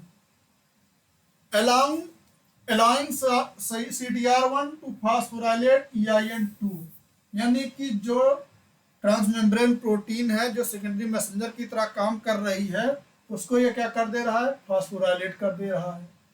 याद रखिएगा, CTR1 एक तरीके का सेरीन थ्रियोनिन काइनेज है जो कि EIN2 को फॉस्फोराइलेट कर दे रहा है, thus preventing ethylene response through EIN2। इस तरीके से एथालीन का जो रिस्पांस है वो रुक जा रहा है। ठीक, क्योंकि जो CTR1 है ये फास्फोराइलेट करके उसको इनहिबिट कर दिया। कैसे इनहिबिट करता है अभी कहानी आगे बताते हैं। The stability of EIN2 is regulated bye ETP1R2। ये एक इंपॉर्टेंट प्रोटीन है, इसका नाम है ETP1 या फिर ETP2। ये क्या करते हैं, EIN2 की स्टेबिलिटी को मेंटेन किए रहते हैं, यानी कि इनको रेगुलेट करते हैं। ठीक है, तो interaction with the C terminal के साथ जो है इसके इंटरेक्ट करके, यानी अभी EIN2 का स्ट्रक्चर अगर हम लोग बात करें, अभी आगे बात करेंगे कैसे स्ट्रक्चर है, कैसे मेम्ब्रेन को वो भी क्रॉस कर रहा है, लोकेशन कहाँ है। तो EIN2 की जो सी टर्मिनल है वहां पर ये प्रोटीन पाई जाती है ETP1 और ETP2। ये क्या करते हैं, वहीं से जो है ये EIN2 को रेगुलेट करते हैं, तो ये भी याद रखना है आपको। इन एडिशन इन न्यूक्लियस, इसके साथ में और भी है, in the nucleus EIN3 is also can be degraded by EBF1 और EBF2। इसके साथ जो एक और ट्रांसक्रिप्शनल फैक्टर है EIN3, वो भी डिग्रेड कर दिया जाता है EBF1 और EBF2 प्रोटीन के द्वारा। अब एक वर्क फ्लो डायग्राम में देखिए कैसे सिग्नल इसका जो है कन्वे होता है। इन एब्सेंस ऑफ एथालीन, जब एथालीन नहीं है, रिसेप्टर जो कि ETR1 है, ये कैसा है, फंक्शनली एक्टिव है। एक्टिवेट ए सेरीन थ्रियोनिन काइनेज CTR1, जैसे कि निगेटिव रेगुलेटर कह रहे हैं, ये एक्टिवेट हो जाता है, यानी कि जो ये रिसेप्टर है इसने एक्टिवेट कर दिया सेरीन थ्रियोनिन काइनेज को। अब इस कंडीशन में जब निगेटिव रेगुलेटर ही है, ये क्या करेगा, आगे की प्रोसेस को सप्रेस करेगा। इस कंडीशन में activated CTR1 repress the ethylene response pathway passively by MAPK pathway, यानी कि MAPK पाथवे के द्वारा CTR1 क्या करता है, रिप्रेस कर देता है एथालीन बायोसिंथेसिस सिग्नलिंग को। ठीक, thus ethylene receptor actively repress ethylene response in absence of ethylene. इस तरीके से एथालीन का जो रिसेप्टर है यानी ETR1 है वो कैसे काम कर रहा है, इनहिबिटर की तरह काम करता है। ठीक है, तो क्वेश्चन आपसे ये भी पूछा जा सकता है कि ETR1 act as a repressor in ethylene signalling. तो ये भी सही है, इसका जो रिसेप्टर है वही इनहिबिटर की तरह काम करता है, क्योंकि वो serine threonine kinase triple constitute triple response 1 protein को एक्टिवेट कर देता है, जिससे कि जो है EIN2 जो है वो उसकी जो एक्टिविटी है वो घट जाती है, खत्म हो जाती है, और पाथवे जो है आगे कन्वे नहीं हो पाता है। ठीक, लेकिन इसी का उल्टा होता है in the presence of ethylene. जैसे ही एथालीन आता है, ethylene bind to ETR1 and causes their inactivation which in turn inactivation of CTR1। अब देखिए, जैसे एथालीन आया, एथालीन हार्मोन क्या किया, बाइंड किया अपने रिसेप्टर से जिसका नाम ETR1 है, और अपने रिसेप्टर का ही क्या कर दिया, इनएक्टिवेशन। जब इसका रिसेप्टर इनएक्टिवेट हो गया, उस कंडीशन में क्या हुआ, इनएक्टिवेशन हो गया CTR1 का। और जब ये एथालीन नहीं था तो इसका रिसेप्टर जो है एक्टिवेट होता था और वो CTR1 को एक्टिव कर दे रहा था। अब कहानी यहाँ पर उल्टी हो गई। जब ये CTR1 इनएक्टिव हो गई तो सीधी सी बात है कि जो आगे की प्रोटीन थी जैसे EIN2, अब वो बच जाएगी। जब EIN2 बच जाएगी तो EIN3 भी बच जाएगी, और EIN3 बच जाएगा तो आगे सिग्नल जो है जाकर के कन्वे हो जाएगा। इस तरीके से एथालीन का रिस्पांस मिलने लगेगा। अगले पॉइंट में देखते हैं, inactivation of CTR1 leads to activation of EIN2। इससे क्या हुआ कि CTR1 के इनएक्टिवेशन से EIN2 का एक्टिवेशन हो गया, और एक्टिवेटेड EIN2 इंटर इन न्यूक्लियस, क्योंकि अभी हम बात ही कर रहे थे कि वो ER मेम्ब्रेन पर ट्रांसमेम्ब्रेन प्रोटीन है EIN2, ये इंटर करती है न्यूक्लियस में। कहाँ कर रही है, एक्टिवेटेड, देखिए activated EIN2 inter in nucleus and activate a transcriptional factor of EIN3 family. जो ट्रांसमेम्ब्रेन प्रोटीन EIN2 है, एक्टिवेटेड फॉर्म में न्यूक्लियस में इंटर करती है और एक्टिवेट करती है ट्रांसक्रिप्शनल फैक्टर EIN3 को। ठीक, activated EIN3 transcriptional factor induce synthesis of ERF1 ethylene response factor 1 को, यानी कि न्यूक्लियस में ही EIN2 ने EIN3 को एक्टिवेट किया और EIN3 ने जो है ERF1 को एक्टिवेट कर दिया। ERF1 also act as transcriptional factor and trigger expression of दो gene which product mediate similar effect of ethylene. इस तरीके से ERF जो है जाकर के एक्ट एज ट्रांसक्रिप्शनल फैक्टर की तरह काम करता है और जाकर के बाइंड करता है बाइंडिंग साइट पर, यानी DNA की बाइंडिंग साइट पर जाकर के बाइंड करता है, और इस तरीके से एथालीन का रिस्पांस मिलता है। और वो रिस्पांस किस तरीके का होता है, जैसे कि ये हो गया आपका लीफ इपिनेस्टी हो गया, फ्रूट रैपनिंग हो गया, लीफ एब्सेशन हो गया, और सेंसेंस हो गया। तो ये इस तरीके के जो है रिस्पांस आपको मिलने लगते हैं। याद रखिएगा, इस तरीके से सिग्नलिंग कन्वे होती है। ये आपकी जो बुक आप लोग फॉलो करते हैं, तेज एंड जिगर, उस बुक का कॉन्सेप्ट है। देखिए, ये C2H4 यानी एथालीन फॉर्म में एथालीन आता है, और यहाँ पर कार्बन की बाइंडिंग है, बाइंडिंग को हेल्प कर रहा है RAN1 प्रोटीन। ठीक, उसके बाद जो है यहाँ हिस्टीडीन काइनेज डोमेन है, रिसीवर डोमेन है, कैसे सिग्नल कन्वे होता है हमने आपको बता ही दिया है। ठीक, उसके बाद CTR1 कैसे काम करता है, कैसे MAPK पाथवे थोड़ा रोक देता है जब एक्टिवेट रहता है, और इस तरीके से जो है EIN वगैरह आगे सिग्नल कंफर्म होता है। ये पूरा उसी की हिस्ट्री है जिसको हमने शॉर्ट फॉर्म में आपको जो है बता दिया है। ठीक, अब अगर देखा जाए, इसमें दो सामने आपके डायग्राम है, C2H4 absent, C2H4 प्रेजेंट, यानी कि एथालीन नहीं है, एथालीन है तब उस कंडीशन में। In the absence of ethylene, ethylene receptor such as ETR1 activate CTR1 serine threonine kinase. ETR1 जो है इसका एक्टिव हुआ और इसने क्या किया, CTR1 को एक्टिव कर दिया, CTR1 एक्टिव हुआ। अब ये CTR1 जो है ये फास्फोराइलेशन कर दिया किसका, EIN2 का, क्योंकि CTR जो 1 है ये act as serine threonine kinase, इसने फास्फोराइलेट कर दिया EIN2 का। Phosphorylation of EIN2 inhibit proteolytic cleavage the C terminal domain does not migrate to nucleus. अब ये जो इसका सी टर्मिनल डोमेन है इसको क्या कर दिया, इसने कट कर दिया, फास्फोराइलेशन भी कर दिया इसका। अब ये माइग्रेट नहीं कर पाएगा न्यूक्लियस में, और जब ये माइग्रेट नहीं कर पाएगी EIN2 तो EIN3 को मैसेज नहीं देगी। इस तरीके से EIN3 का 26S प्रोटियोसोम के द्वारा क्या होता है, न्यूक्लियस में डिग्रेडेशन हो जाता है, यानी कि यूबिक्विटिनेशन हो जाएगा, जिससे कि वो प्रोटीन डिग्रेड हो जाएगी और एथालिन का रिस्पांस नहीं मिल पाएगा। दूसरी तरफ जब एथालिन आता है, in the presence of ethylene ETR signalling ई रिप्रेस, यानी कि ETR जो रिसेप्टर है वो सप्रेस हो जाएगा और ETR1 जो है वो भी सप्रेस हो जाएगा। उस कंडीशन में क्या होगा कि जो एंडोप्लाज्मिक रेटिकुलम की मेम्ब्रेन पे ही जो EIN2 जो एक ट्रांसमेम्ब्रेन प्रोटीन है जो मेम्ब्रेन को 12 बार क्रॉस कर रही है वो एक्टिव होगी, क्योंकि वो नॉन फास्फोराइलेटेड है, ठीक, उसका सी टर्मिनल फास्फोराइलेटेड नहीं है, इस तरीके से वो कट नहीं होगा। The non-phosphorylated C terminus of EIN2 is cleaved by a protease and move into nucleus। अब देखिए यहाँ पर इसकी जो यहाँ पर phosphorylation of EIN2 inhibit proteolytic cleavage, यानी कि जो प्रोटीओलिटिक क्लीवेज जो उसको कट करते हैं उन्हीं को इनहिबिट कर दिया जाता है। इस तरीके से ये जो कटिंग इसकी सी टर्मिनल नहीं होती है और न्यूक्लियस में मूव नहीं कर पाता है, जबकि यहाँ पर क्या होता है कि इसका जो सी टर्मिनल है वो कट कर दिया जाता है और ये न्यूक्लियस में मूव कर जाती है। In the nucleus, the C terminal of EIN2 inhibit EIN3 ubiquitination।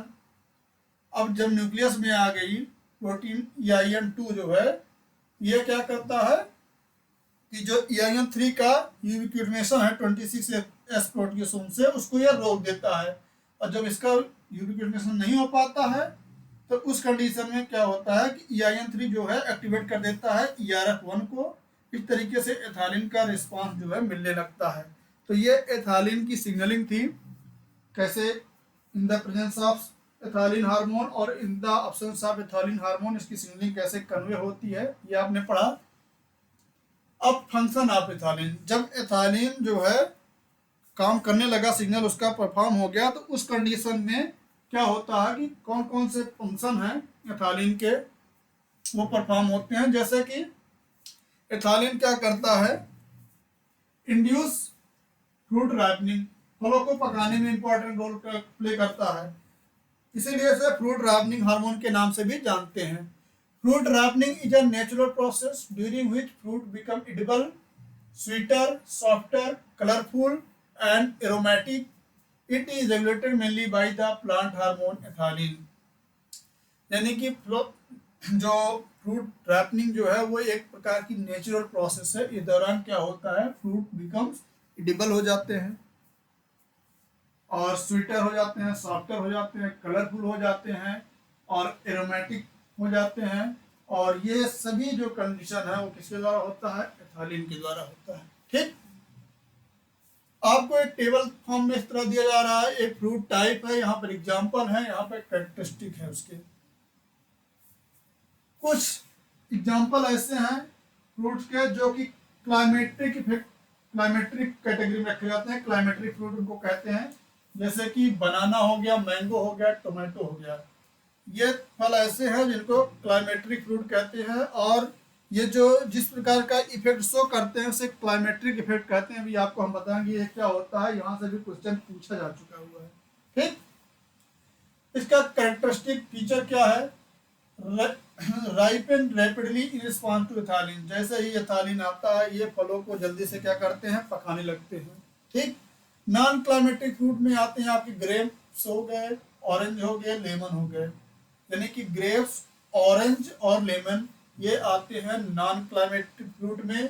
Do not respond much to ethylene. Ethylene जब आता है तो उस दौरान पे कोई इफेक्ट नहीं पड़ता है कि जो है ये जो है पकेंगे या फिर ऐसा कुछ। ठीक, अब एक और इम्पोर्टेंट पॉइंट है यहाँ पर याद रखिएगा, एथालिन इनहिबिटर लाइक 1-MCP, इसका पूरा नाम है one methyl cyclopropene are used to delay ripening.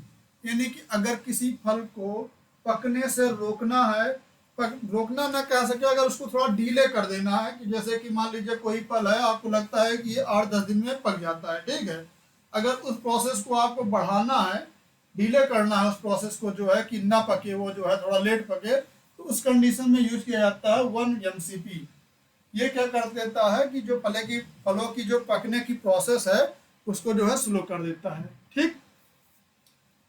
All fruit that ripen in response to ethylene exhibit a characteristic respiratory rise before the ripening phase called climatic। यानी कि क्लाइमेट्रिक इफेक्ट क्या होता है, climacteric fruit क्या होते हैं, इनमें जो रेस्पिरेटरी बात करें, जो इसका रेस्पिरेशन की प्रोसेस होती है वो बढ़ी हुई होती है। ठीक है, रेस्पिरेशन की प्रोसेस जो है तो बड़ी होती है, और ऐसे फ्रूट को क्लाइमेट्रिक फ्रूट या फिर क्लाइमेट्रिक रिस्पांस शो करने वाले जो है फ्रूट के नाम से जानते हैं। और जिस कंडीशन में ऐसा कुछ होता नहीं है उनको नॉन क्लाइमेट्रिक कहते हैं। Such fruit also show spike of ethylene production immediately before the respiratory rise. Example जैसे कि आपने पहले देखा, एप्पल हो गया, बनाना हो गया, ये एक कोई फल है, एवोकाडोस हो गया एंड टोमेटोज हो गया।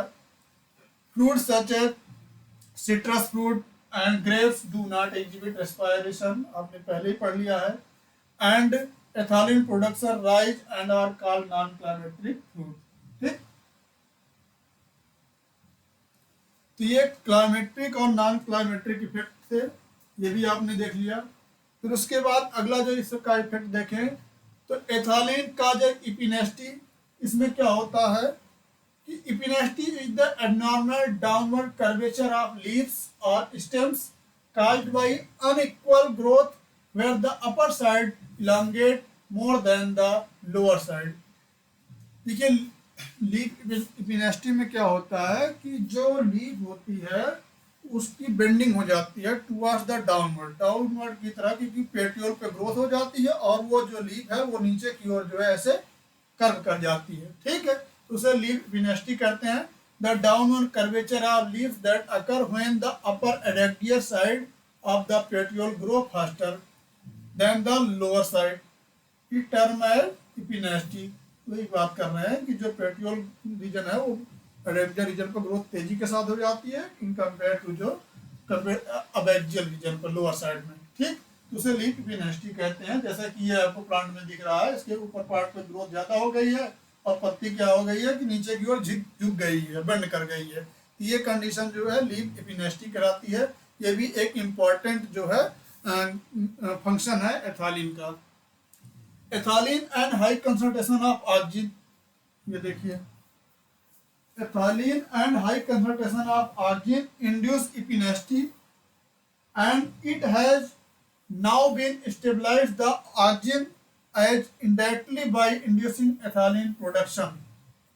यानी कि एथिलीन और हाई कंसंट्रेशन में जो ऑक्सीजन होता है तो उस दौरान में जो है लीफ इपिनेस्टी की कंडीशन जो है वो इंड्यूस होती है। ठीक,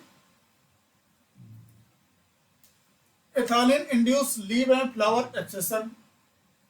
लीफ और फ्लावर का एब्सेशन मतलब कि पीलापन, याद रखिएगा, पीलापन, जो पीला हो जाता है पत्तियां जो है, और या फिर फ्लावर्स, उनको बहुत कहते हैं abscission. Is the natural process by which plants shed their leaves, यानी कि उनकी पत्तियां क्या होती हैं कि गिरने लगती हैं, मतलब कि गिरने लगना। ठीक है, पत्तियां और फ्लावर जो है उनकी गिरने लगते हैं। By which plant shade their leaves specially during unfavourable environmental condition like stress condition, जैसे कि ड्राफ्ट हो गया, कोल्ड हो गया, और सीजनल चेंज, जब उसमें उनके सीजन में बदलाव आएगा, जैसे पतझड़ वगैरह की कंडीशन जब आती है तो उस कंडीशन में क्या होता है कि उनकी पत्तियां जो है वो उनमें पीलापन आने लगता है और पत्तियां जो है पेड़ से अलग होने लगती हैं। तो इस कंडीशन को भी जो है लीफ एब्सेशन के नाम से जानते हैं। जैसा कि आपको डायग्राम में दिख रहा है, एक डायग्राम ये आपको दिख रहा है, दूसरा डायग्राम ये है, तीसरा डायग्राम ये है। तीनों में अंतर क्या है, इसमें देखिए ऑक्सीजन का कंसंट्रेशन जब ज्यादा होता है तो उस कंडीशन में क्या होता है कि पत्तियां जो होती हैं वो हरी भरी रहती हैं, क्योंकि वो जो लीफ इपिनेस्टी है उसको जो है रोकता है। लेकिन जैसे जैसे एब्सेशन जो है उसको रोकता है, लेकिन जैसे जैसे ऑक्सीजन का कंसंट्रेशन या ऑक्सीजन का लेवल कम होने लगता है वो पत्तियां एब्सेशन की कंडीशन में जाने लगती हैं। दूसरा डायग्राम देखिए, इसमें ऑक्सीजन का जो लेवल है वो घट जा रहा है, ठीक है, जब लेवल घट जा रहा है तो उस कंडीशन में पत्तियों में जो है क्या हो रहा है कि एब्सेशन होने लग रहा है, और इस तरीके से एथालीन भी जो है उसमें घटता जा रहा है। तीसरा कंडीशन देखिए,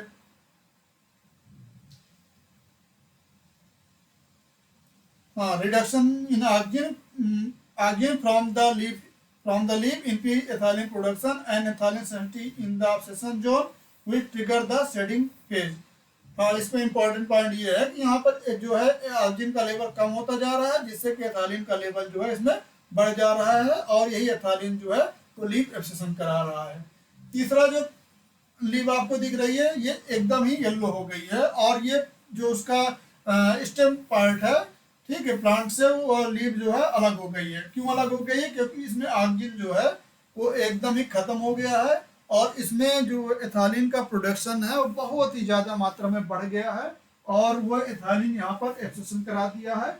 इस तरीके से जो है एक और इम्पॉर्टेंट फंक्शन है एथालीन को, जिसे कि कहते हैं लीफ एंड फ्लावर एब्सेशन।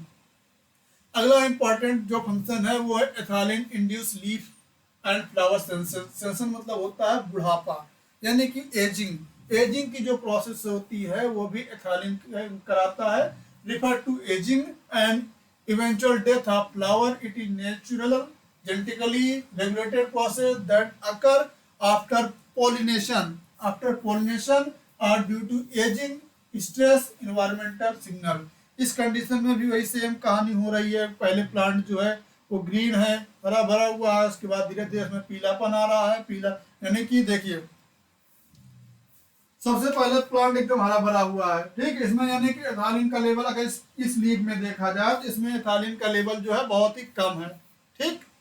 अब इसमें देखा जाए तो और जो है इसमें बढ़ गया, इसमें बढ़ गया, इसमें देखा जाए तो और ज्यादा बढ़ गया, जिसके कारण क्या हुआ कि इसमें जो है वो एक्सेशन काज कर गया। अब इसमें देखा जाए तो ये जो है सेंसस कंडीशन यानी कि एजिंग में आ गया, इसमें और ज्यादा बढ़ गया है। तो इस तरीके से जो है पत्तियां जो है अब एकदम बुढ़ापे में आ गई हैं, और अब ये भी जो है अलग हो जाएगी उस प्लांट से, ये भी याद रखिएगा, ठीक। अगला फंक्शन देखें, ethylene break seed and bud dormancy. Ethylene का एक इंपॉर्टेंट यही फंक्शन है, ये भी क्वेश्चन आ चुका हुआ है। सीड डॉर्मेंसी, सीड डॉर्मेंसी का मतलब होता है seed dormancy is the condition in which a viable seed fail to germinate, यानी कि वो जो सीड है वो जर्मिनेट ही नहीं कर रहा है। क्यों नहीं जर्मिनेट कर रहा है? इवन व्हेन इन्वायरमेंटल कंडीशन जैसे कि water, oxygen, temperature are favourable, यानी कि जो उसकी कंडीशन है इन्वायरमेंटल कंडीशन वो फेवर में है, लेकिन तब भी अगर कोई सीड जर्मिनेट नहीं कर पा रहा है तो उस कंडीशन को सीड डॉर्मेंसी कहते हैं। और दूसरा जो पॉइंट है वो है bud dormancy, is a temporary suspension of growth in birds, especially in the perennial region during unfavorable conditions such as winter or drought। यानी कि जब अनफेवरेबल कंडीशन होगी तो टेम्पररी इनकी जो ग्रोथ होगी वो उनमें सस्पेंशन हो जाएगा। इस तरीके से जो है इसमें बड डॉर्मेंसी क्रिएट हो जाएगी। ये इंपॉर्टेंट फीचर है सीड डॉर्मेंसी और बड डॉर्मेंसी इसका एथालीन का। डॉर्मेंसी का मतलब क्या होता है? A period in which a plant does not grow awaiting necessary environmental condition, यानी कि एक ऐसा समय जिसमें कि प्लांट क्या करता है, ग्रो नहीं करता है और वो अपने फेवरेबल कंडीशन आने का इंतजार करता है। उस कंडीशन को क्या नाम देते हैं? डॉर्मेंसी। अब ये जो उसकी फेवरेबल कंडीशन है वो होगी कैसे? जैसे कि टेम्परेचर उसके फेवर में हो, मॉइस्चर उस प्लांट के फेवरेबल में हो, न्यूट्रिएंट अवेलेबल हो जिससे कि उसकी ग्रोथ हो सके। In plant physiology dormancy is a period of arrested plant growth. Dormancy का मतलब हो गया प्लांट की जो ग्रोथ है वो अरेस्ट हो चुकी है। देखिए दो शब्द है, एक होता है डोमिनेंट और एक है डॉर्मेंसी। डोमिनेंट का मतलब हो गया कि वो उसमें प्रभावी है, बट यहाँ पर थोड़ा आप अलग सोचिए। डॉर्मेंसी का मतलब ये हुआ कि फेवरेबल कंडीशन में जो है सॉरी अनफेवरेबल कंडीशन में जो है वो प्लांट क्या कर रहा है, ग्रोथ उसकी सप्रेस है और वो जो है ग्रो नहीं कर सकता है। जबकि क्यों नहीं ग्रो कर सकता, क्योंकि उसको फेवरेबल कंडीशन नहीं मिल रही है, जैसे कि उसको टेम्परेचर, मॉइस्चर, न्यूट्रिएंट ये सभी आसानी से मिल सके। ठीक, कुछ और भी फंक्शन है एथालीन के, जैसे कि एथालीन इंड्यूस लेटरल सेल एक्सपेंशन, यानी कि इंक्रीजिंग ऑफ थिकनेस, स्वेलिंग, बहुत ही इंपॉर्टेंट पॉइंट है ये भी। ठीक, मोस्ट इंपॉर्टेंट कह सकते हो, क्वेश्चन कई बार पूछा जा चुका हुआ इससे, कि एथालीन इंड्यूस करता है लेटरल सेल एक्सपेंशन को, जिससे कि इंक्रीजिंग या फिर कह सकते हैं थिकनिंग हो जाती है, स्वेलिंग हो जाती है प्लांट के लेटरल साइड पे। ठीक है, in aquatic plant ethylene induces stem elongation and root growth, यानी कि रूट ग्रोथ और स्टेम इलांगेशन को भी जो है वो स्टिमुलेट करता है। कौन इंड्यूस करता है? एथालीन हार्मोन, ऐसे प्लांट जो कि एक्वेटिक कंडीशन में ग्रो करते हैं। ठीक, अगला इंपॉर्टेंट पॉइंट है stimulate formation of root and root hair. Ethylene can also be stimulate the formation of root and root hair. It is also an important function of ethylene. And another function is regulate flowering and sex determination. Flowering को regulate करना और sex determination, ये भी एक important जो है function एथालीन hormone का है। ये जो है फंक्शन थे, और सबसे जो अभी जितने भी हम लोग फंक्शन पढ़े, उस फंक्शन में सबसे इंपॉर्टेंट जो एथालीन का फंक्शन है वो है ट्रिपल रिस्पांस। ट्रिपल रिस्पांस अब तो दो चार ढंग से ऐसा है कि क्वेश्चन इससे नहीं बन रहा है, नहीं तो इसके पहले कोई भी एग्जाम होता था CSIR का, तो उसमें एक इम्पॉर्टेंट पॉइंट ये रहता था, जो है फंक्शन पूछा जाता था, ट्रिपल रिस्पांस इन अरेबिडोप्सिस सीडलिंग प्लांट। सीडलिंग यानी कि जो जर्मिनेटिंग प्लांट है अरेबिडोप्सिस का, उसमें ट्रिपल रिस्पांस हमेशा पूछा जाता था। तो 3 कंपोनेंट ऑफ एथालीन ट्रिपल रिस्पांस कौन कौन से हैं? Inhibition of hypocotyl elongation, inhibition of hypocotyl elongation, इसमें होता क्या है, द सीडलिंग स्टेम हाइपोकोटाइल जिसे बोल रहे हैं, जो सीडलिंग स्टेम रीजन है, ये देखिए हाइपोकोटाइल का मतलब हुआ जो सीडलिंग स्टेम रीजन है, जो भी ग्रो कर रहा है स्टेम रीजन, उसका जो ताजा ताजा ग्रो किया हुआ है उसी को बोल रहे हैं स्टॉप इलांगेशन, यानी कि इलांगेशन को क्या कर रहा है, इनहिबिट कर रहा है। यानी कि हाइपोकोटाइल के इलांगेशन को स्टॉप कर देता है, यानी कि स्टेम इलांगेशन को एथालीन इनहिबिट कर देता है। इंपॉर्टेंट पॉइंट है, याद रखिएगा। ठीक, prevent damage by reducing growth in height, चलो ठीक है, ये भी उसी में आता है, लेकिन जो सबसे इंपॉर्टेंट पॉइंट है वो ये मिल गया आपको इंपॉर्टेंट। ट्रिपल रिस्पांस का पहला जो फंक्शन, पहला जो पॉइंट है वो है कि एथालीन इनहिबिट या स्टॉप इलांगेशन ऑफ स्टेम, जिसे कि हाइपोकोटाइल के इलांगेशन को कह रहे हैं कि स्टॉप कर देता है, पहला इंपॉर्टेंट फीचर। दूसरा फीचर क्या है, रेडियल स्वेलिंग ऑफ हाइपोकोटाइल। इसमें क्या होता है कि द हाइपोकोटाइल बिकम थिकर, यानी कि जो ये स्टेम रीजन है, सीडलिंग स्टेम रीजन, हाइपोकोटाइल जो है उसके थिकनेस को क्या कर रहा है, इंक्रीज कर रहा है। ये आपको दूसरा इंपॉर्टेंट पॉइंट मिल गया। दूसरा इंपॉर्टेंट फीचर क्या है कि ये स्टेम के थिकनेस की बात करें तो उसको इंक्रीज करता है। और तीसरा जो इंपॉर्टेंट पॉइंट है ये है एग्जैगरेटेड एपिकल हुक फॉर्मेशन, यानी कि ये क्या कर रहा है, एपिकल जो टिप वाला रीजन है उसको बेंड करा देता है। ठीक है, यानी कि बेंडिंग क्रिएट कर दे रहा है। ये सीडलिंग प्लांट है। एथालीन कंसंट्रेशन पार्ट पर मिलियन जो है देखा जाए तो जैसे जैसे कंसंट्रेशन बढ़ा जा रहा है, इसमें दिया हुआ है कि ये इसका कंसंट्रेशन का है, ऐसे ही देखा जाए तो एक इंपॉर्टेंट पॉइंट ट्रिपल रिस्पांस का ये है सीडलिंग स्टेम स्टॉप इलांगेटिंग, यानी कि स्टेम इलांगेशन, यानी कि बात करें स्टेम इलांगेशन, स्टेम इलांगेशन को क्या कर रहा है, इनहिबिट कर रहा है, इनहिबिट कर रहा है स्टेम इलांगेशन को। ये पहला इसका जो है क्या कहते हैं पॉइंट है, ये याद रखिएगा। दूसरा पॉइंट देखें, सीडलिंग स्टेम थिकर, इसको क्या कर रहा है कि बढ़ा दे रहा है, यानी कि इसको क्या कर रहा है, बढ़ा दे रहा है। ये दूसरा पॉइंट हो गया जो है बढ़ा रहा है थिकनेस को। तीसरा पॉइंट क्या है, seedling stem bend forming a hook, यानी कि ये बेंडिंग करा दे रहा है और फॉर्मेशन करा रहा है किसका, हुक का फॉर्मेशन करा रहा है। और ये सभी किस में हो रहे हैं, ये सभी हाइपोकोटाइल रीजन में हो रहे हैं। The hypocotyl is the embryonic stem of seedling, the region between the cotyledon यानी कि सीड के जो लीव वाला पार्ट है और रेडिकल यानी कि एम्ब्रियोनिक जो रूट पार्ट है, रूट और लीव के बीच का जो पार्ट होता है उसे हाइपोकोटाइल रीजन बोलते हैं। ठीक है, और इस तरीके से भी क्वेश्चन आपको पूछा जा सकता है आपसे कि ट्रिपल रिस्पांस में, जैसे कि सपोर्ट या फिर इंक्रीज थिकनिंग ऑफ इपिकोटाइल, बिल्कुल सही बात है। अभी हम लोगों ने बात किया है कि थिकनेस को इंक्रीज करता है। Increase horizontal growth of epicotyl, बिल्कुल सही बात है।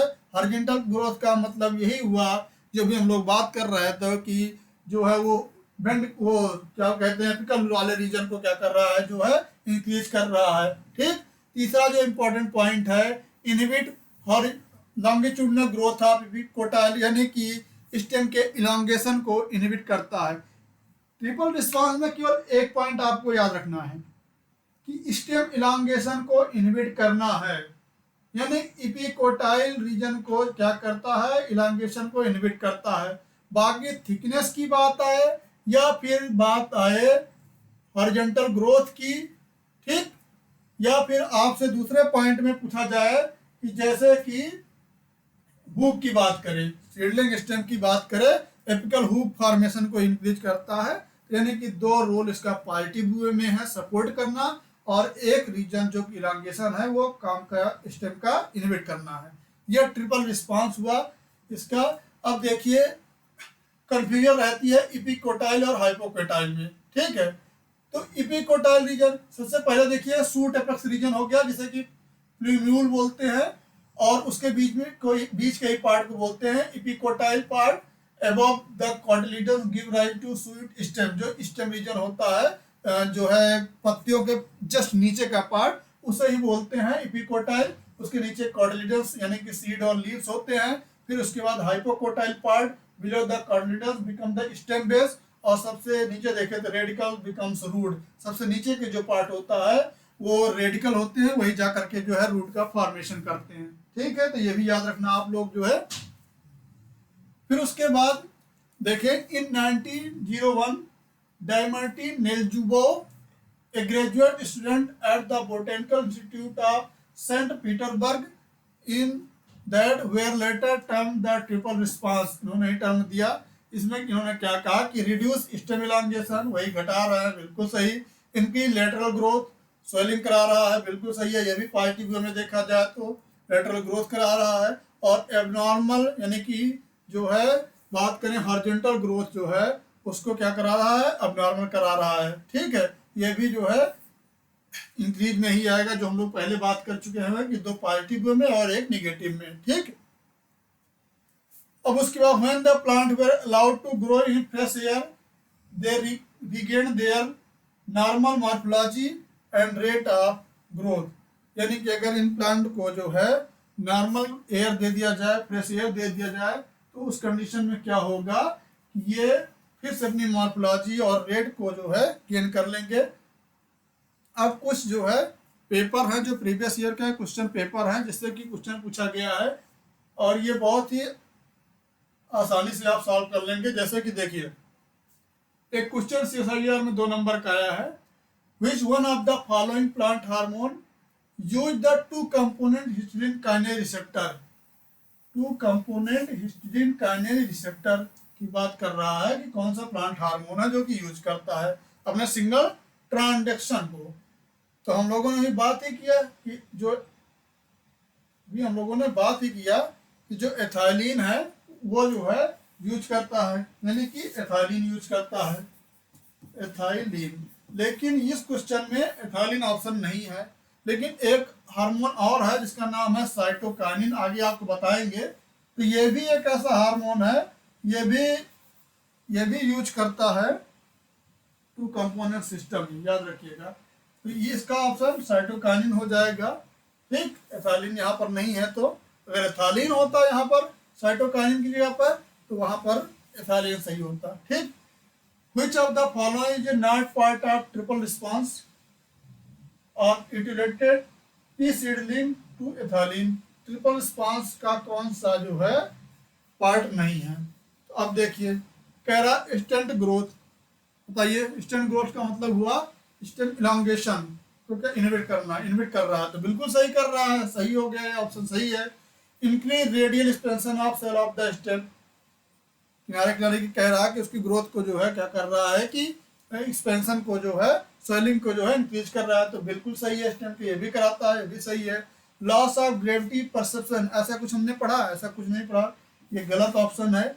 And unfolding of the apical hook of seedling, ये भी ऑप्शन सही है। यानी कि इसका जो तीसरा ऑप्शन है वो इनकरेक्ट है, यही सही है। अगला क्वेश्चन है, ethylene is a important plant hormone that regulates several aspects of plant growth and development. Some statements are given below in relation to ethylene signaling. ethylene signaling से ये क्वेश्चन है, इसमें पूछा गया है कि एथालीन सिग्नलिंग के एस्पेक्ट में कुछ ऑप्शन है, वो आपको पहचानना है कि कौन सही बैठ रहे हैं, कौन सही नहीं बैठ रहा है। ठीक, कह रहा अनबाउंड एथालीन रिसेप्टर, यानी कि इसका पॉकेट ओपन है और यहाँ पर एथालीन नहीं है। इस कंडीशन में कह रहा है वर्क है पॉजिटिव रेगुलेटर ऑफ एथालीन रिस्पॉन्स, यानी कि क्या इसके बाद जो एथालीन का सिग्नल होगा वो मिलेगा? नहीं, बिल्कुल नहीं मिलेगा। जो हार्मोन इसे बाइंड ही नहीं किया, इसका रिसेप्टर एक्टिवेट होगा और ये जो है नेगेटिव रेगुलेटर जो है उसको एक्टिवेट कर देगा, वो EN2 को जो है, EIN2 को जो है सप्रेस कर देगा, सिग्नल आगे बढ़ेगा ही नहीं। तो इस तरीके से जो है ये ऑप्शन कैसा हो गया? गलत हो गया। ए ऑप्शन गलत हो गया, ए ऑप्शन गलत हो गया। अब देखिए ए ऑप्शन किसमें किसमें है उसको पहले हम निकाल ही देते हैं, उसको जो है हम पहले निकाल देते हैं। ए ऑप्शन को हम पहले निकाल देते हैं, उसके बाद देखते हैं। ए इसमें है, ए जो है इसमें है, इसको निकालो, इसको जो है काट दो, ये तो जा ही नहीं सकता। और इसमें भी है, ये भी नहीं जा सकता। अगला ऑप्शन देखते हैं, the carboxyl terminal half of ethylene receptor, जिसे कि नाम बोल रहे हैं ATR1, contain a domain homologous to histidine kinase catalytic domain, बिल्कुल सही है। ठीक, हमने पढ़ा ही अभी। EIN2, अब एक सेकंड ऑप्शन और देखते हैं, there are more than 2 ethylene receptor known to date, बिल्कुल सही है। 5 टाइप के पाए जाते हैं, 5 टाइप के पाए जाते हैं, यानी कि बी ऑप्शन भी सही है। बी ऑप्शन सही है, यानी कि जिसमें बी ऑप्शन होगा वो सही है। यानी कि ये तो गलत ही हो गया, ये तो गलत ही हो गया और ये भी गलत हो गया, यानी कि ये दूसरा जा सकता है। और यहाँ पर आपको एक ऑप्शन दिख नहीं रहा, चलो आगे देखते हैं। फिर कह रहा है सी वाला द ऑप्शन सही हो गया, यानी कि सी भी सही है, यानी कि बी और सी जब सही जा रहा है तो इसमें जो भी ऑप्शन एक ही होगा। ठीक, तो डी देखते हैं क्या कह रहा है। EIN2 इनकोड है ट्रांसमेम्ब्रेन प्रोटीन, यहाँ तक तो चलो ठीक कह रहा है कि EIN2 जो है ट्रांसमेम्ब्रेन प्रोटीन कोड करता है। द EIN2 म्यूटेशन कह रहा है कि लॉस ऑफ फंक्शन हो जाए, यानी कि EIN2 का। अब EIN2 क्या करता था कि वो EIN3 को एक्टिवेट करता था, तब जाकर रिस्पॉन्स मिलता था। लेकिन अब कह रहा है कि EIN2 जो है उसका काम जो है उल्टा हो जाए, मतलब कि उसका जो काम है वो रुक जाए। तो यानी इसका काम जब रुक जाएगा तो ये EIN3 को एक्टिवेट नहीं करेगा, जिससे कि एथालीन का रिस्पांस नहीं मिलेगा। ठीक है, तो इसका रिस्पांस जो है नहीं मिलना चाहिए। ठीक, लेकिन ये क्या कह रहा है कि the EIN2 mutation promote ethylene response in both seedling and adult arabidopsis plant, यानी कि ये गलत कह रहा है। तब कहाँ रिस्पांस मिलेगा? जब इसका फंक्शन ही लॉस हो जाएगा, म्यूटेशन हो जाएगा तब। तो इस तरीके से डी ऑप्शन गलत है, तो यानी कि इसमें डी है ऑप्शन, तो ये भी गलत हो गया, और ये भी गलत ऑप्शन हो गया। तो इसको भी हम लोग जो है इसको भी गलत करते हैं। एक सेकेंड, ये भी गलत ऑप्शन हो गया। चलो कोई नहीं, इसका जो ऑप्शन जाएगा वो बी और सी ऑप्शन है, यानी कि बी और सी ऑप्शन जो है इसका सही है, ये गलत है डी, और ये भी गलत ऑप्शन है। तो बी और सी ऑप्शन इसका सही हो गया। अब एक और क्वेश्चन आया हुआ है एथालिन रिसेप्टर के बारे में, कह रहा ethylene receptor is a membrane bound dimer of two component system. बिल्कुल सही है, टू कंपोनेंट सिस्टम से बिलोंग करता है और डायमेरिक है। इज अ सॉल्युबल प्रोटीन, कह रहा सॉल्युबल प्रोटीन है, प्रेजेंट है साइटोप्लाज्म में, ऐसा कुछ नहीं है, ईयर मेम्ब्रेन पर रिसेप्टर पाया जाता है। Has a chromophore similar to phytochrome, ऐसा कुछ नहीं है, कोई क्रोमोफोर नहीं है, कोई भी जो है फाइटोक्रोम जैसा नहीं है। टेरिन, ऐसा कुछ नहीं है, टेरिन एंड फ्लेविन प्रोस्थेटिक ग्रुप, ऐसा कुछ हम लोगों ने पढ़ा ही नहीं जो सही हो। तो यानी कि डी ऑप्शन भी गलत, सी भी गलत, बी भी गलत, ए ऑप्शन जो है इसका सही है। ठीक, इस तरीके से आपको क्वेश्चन जो है सॉल्व करना है।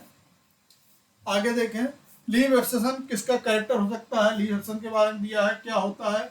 Leave abscission is followed by leave sanction, कह रहा लीव एब्सेशन होगा, पहले पीलापन आएगा, उसके बाद जो है लीव में सेंसेंस हो जाएगा, यानी कि वो जो है बूढ़ी हो जाएगी। तो बिल्कुल सही हो सकता है, देखें तो अगर जो है सही हो जाएगा, लेकिन आगे और देखते हैं हम लोग क्या किस कारण में ये क्वेश्चन सही जाएगा।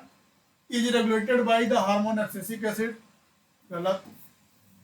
Is a passive process involving nothing more than death of petiole cell, ऐसा कुछ हम लोगों ने पढ़ा ही नहीं, ये भी गलत ऑप्शन है। Is associated with increase in ethylene production by petiole cells, कह रहा है कि अगर एथालिन में जो है एथालिन का लेवल जो है बढ़ जाएगा तो उस कंडीशन पेटियोल सेल्स में, तो उस कंडीशन में क्या होगा कि लीव एब्सेशन हो जाएगा। तो बिल्कुल सही है, जब एथालिन का प्रोडक्शन बढ़ जाता है तो उस कंडीशन में क्या होता है कि लीव एब्सेशन हो जाता है। तो ये ऑप्शन सही है। और ये भी कह रहा है कि इसके बाद लीव सेंसस में जा सकती है, तो ये भी क्वेश्चन, ये भी ऑप्शन सही हो सकता है। तो इसका ऑप्शन जो है ए और डी हो जाएगा। लेकिन अगर एथालिन के रिस्पांस में पूछा जाए जो है, तो उस कंडीशन में जो है डी ऑप्शन जाना चाहिए, बट यहाँ पे ऑप्शन दोनों जा रहे हैं, सही है। ठीक, अब उसके बाद अगला जो क्वेश्चन है उसको देखें।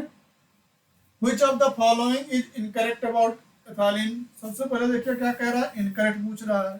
कह रहा है ethylene promote elongation of stem and root specially in dicot, कह रहा है एथालिन जो है स्टेम इलांगेशन को प्रमोट करता है, पहला कह रहा है। दूसरा कह रहा है biosynthesis involve the enzyme ACC synthase, ACC synthase बिल्कुल सही है, हम लोगों ने तो टोटल 3 एंजाइम ही पढ़ा, सैम, एसीसी सिंथेज और एसीसी ऑक्सीडेज। फिर उसके बाद अगला ऑप्शन जो है will promote flowering in bromeliads pineapple family का है, कह रहा है इसमें प्रमोट करता है फ्लावरिंग का। तो ऐसा तो हम लोगों ने अभी पढ़ा ही नहीं जो है, अभी देखते हैं। अगला क्या कह रहा है, इट इनहेंस लेटरल और रेडियल एक्सपेंशन ऑफ सेल, ये बिल्कुल ऑप्शन सही है।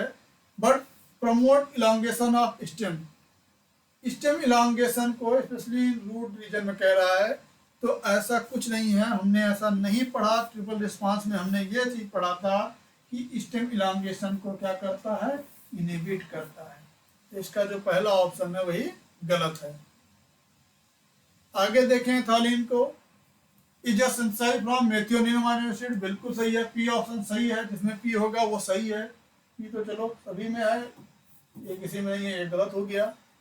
सो पोलर ट्रांसपोर्टेशन नहीं, ऐसा कुछ नहीं, हमने पढ़ा ही नहीं पोलर ट्रांसपोर्टेशन, ये ऑक्सीजन का फंक्शन है, आगे पढ़ेंगे हम लोग, ऑक्सीजन का फंक्शन है। तो ये भी ऑप्शन गलत हुआ, यानी कि क्यू जिसमें है वो गलत, ये भी गलत, ये भी गलत, सही तो यही जाना चाहिए, अभी देखते हैं। लेकिन आर भी काजेल लीव एंड फ्रूट एब्सेशन बिल्कुल सही है, लीव एंड फ्रूट एब्सेशन का ये जो है फंक्शन इसका है।